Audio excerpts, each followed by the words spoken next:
Okay, now let's go to second question.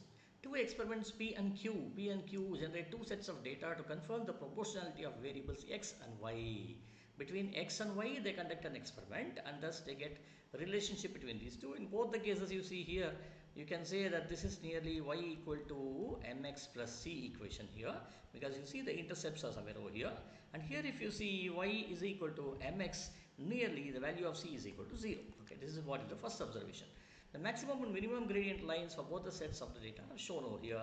What is true about systematic systematic error and the uncertainty of the gradient when P is compared to Q? When P is compared to Q, what about the gradient error?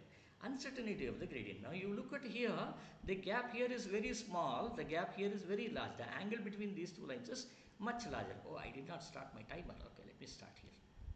Okay, definitely it will take more than a minute. Okay, so therefore here it's much larger, here it's much smaller, which means the uncertainty here, error here, excuse me, is much higher as compared to here. So therefore here uncertainty is larger for set Q. So definitely this is incorrect, this is incorrect. Any one of these two could be correct. These two could be correct over here. Now of this, now which one is the correct one? Now systematic error. Systematic error, what do you mean by systematic error?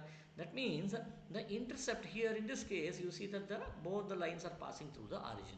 But here you see both the lines are passing, it's not passing through the origin, it's moving away from here. So therefore systematic error here is larger here as compared to here. So therefore, so the answer is larger for set P and smaller for this. So answer is C, right? Let us move on to the question number 3.